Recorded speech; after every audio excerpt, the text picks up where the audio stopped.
आप सभी ने भीत और लट के बीच में फंसने की पुरानी कहावत तो जरूर सुनी होगी। इस कहावत का मतलब यही है, अर्थ यही है कि बुरे हालात में फंस जाना, दोनों तरफ विकट हालात होना। यही हालात हरियाणा के कांग्रेस के नए जिला अध्यक्षों पर लागू हो रहे हैं। उनके लिए ब्लॉक अध्यक्षों का मामला एक गले की फांस बनता हुआ नजर आ रहा है और उनके लिए समस्याएं गंभीर होती हुई नजर आ रही हैं। नमस्कार, मैं हूं कुलदीप सुरैन। आज हम खरी न्यूज में चर्चा करेंगे हरियाणा कांग्रेस के नए जिला अध्यक्षों के सामने बड़ी चुनौती की, बड़ी समस्या की और बड़े प्रेशर की।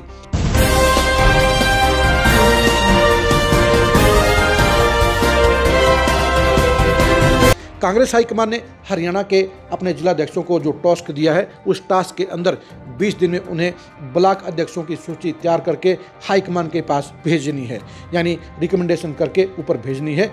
लेकिन जिला अध्यक्षों के लिए समस्या इस बात की है कि वो किसी न किसी खेमे के साथ जुड़े हुए हैं। ऐसे में उनके ऊपर ये प्रेशर रहेगा कि जिस खेमे के साथ जुड़े हैं उसका बड़े नेता उनको ये आदेश देगा कि उन्हें इन लोगों को ब्लॉक अध्यक्ष बनाना है, और जो दूसरे खेमे के विरोधी नेता हैं वो भी अपने चहेतों के नाम देने का काम करेंगे।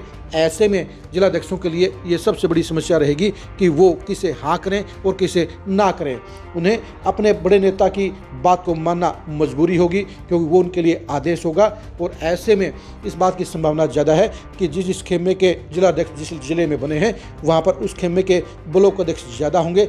लेकिन इस मामले के अंदर भी खेमे के अंदर की भीतर की जो खेमेबाजी है वो भी एक डिसाइडिंग फैक्टर साबित होगी, एक बड़ी चुनौती साबित होगी, क्योंकि हर खेमे के अंदर भी खेमेबाजी है। और ऐसे में ये ज़रूरी नहीं है कि जिला अध्यक्ष को जो ब्लॉक अध्यक्षों की सिफारिश भेजी जाए उस नेता के साथ में जिला अध्यक्ष की ट्यूनिंग बैठती हो, लेकिन बड़े नेता के आदेश उन्हें मानना होगा। ऐसे में मजबूरी में उसका नाम रिकमेंड करना पड़ेगा।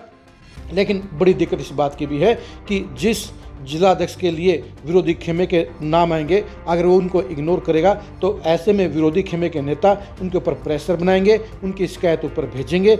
यानी उनके लिए एक तरफ जहां अपने नेता को खुश करना जरूरी होगा, वहीं बड़े विरोधी नेताओं को भी संतुष्ट करना उनके लिए मजबूरी होगी।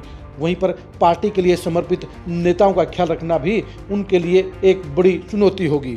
यानी उनके सामने डबल नहीं बल्कि ट्रिपल समस्या है, और सही और मजबूत ब्लॉक अध्यक्षों को चुनना उनके लिए आसान नहीं होगा।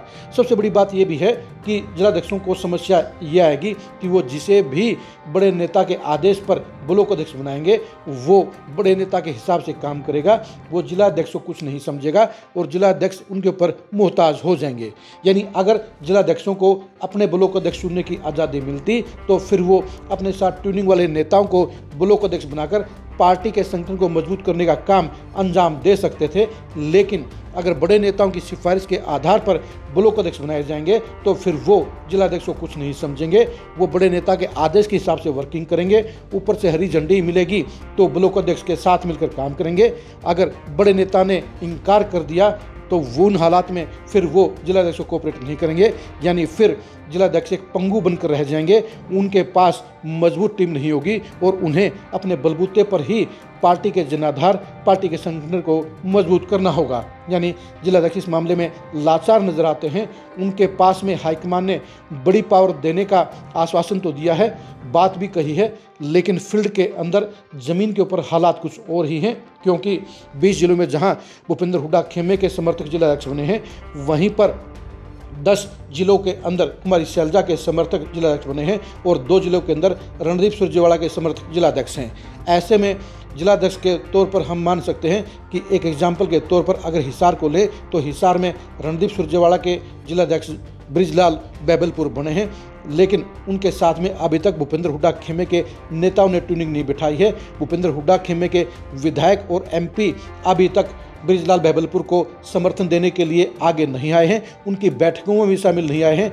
यही वजह कि अगर ब्रिजपाल बैबलपुर MP JP और 3 अन्य हुड्डा समर्थक विधायकों के हिसाब से ब्लॉक अध्यक्ष नहीं बनाते हैं तो वो उनको कोऑपरेट नहीं करेंगे, और अगर वो उनके हिसाब से उनकी पसंद के ब्लॉक अध्यक्ष बनाते हैं तो ऐसे में उन हलकों के अंदर जिला अध्यक्ष की कोई भी वर्किंग कामयाब नहीं होगी, वो उनके मोहताज बन जाएंगे।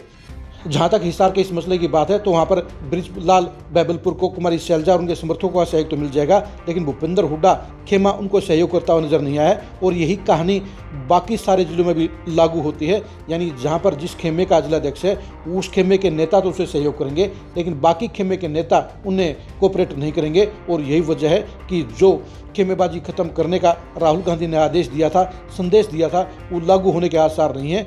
और इसलिए ब्लॉक अध्यक्षों का मामला कांग्रेस जिलाध्यक्षों के लिए गले की फांस बन गया है, उनके लिए बड़ी समस्या बन गया है। और उन्हें ये समझ नहीं आ रहा है कि वो किसे रिकमेंडेशन दे, किसे वो आगे मेरिट पर रखें, किसे वो बनाए, किसे वो ना बनाए और किसे इग्नोर करने का काम करे। और यही वजह कि ये मसला एक बड़ी समस्या के तौर पर सामने आया है। और इसलिए जिलाध्यक्षों के लिए ये भारी सरदर्दी बन गया है कि वो इस सबसे बड़ी टेंशन से कैसे निपटें और ब्लॉक अध्यक्षों की नियुक्ति को किस तरह से अंजाम तक पहुंचाने का काम करें। आप ब्लॉक अध्यक्षों की नियुक्ति को लेकर जिलाध्यक्षों के सामने आई हुई चुनौती को किस रूप में देखते हैं, कमेंट करके जरूर बताइए। क्या कांग्रेस के नए जिलाध्यक्ष मेरिट के आधार पर और पार्टी के लिए समर्पण के आधार पर ब्लॉक अध्यक्षों की नियुक्ति कर पाएंगे? इसके बारे में कमेंट करके जरूर बताइए। क्या बड़े नेताओं के प्रेशर में जिलाध्यक्ष झुक जाएंगे या अपनी पसंद के हिसाब से ब्लॉक अध्यक्ष बनाने में सफल हो पाएंगे? इसके बारे में अपनी राय दीजिए। आप हमारे फेसबुक पेज को फॉलो कीजिए, आप हमारे यूट्यूब चैनल को सब्सक्राइब कीजिए। नमस्कार।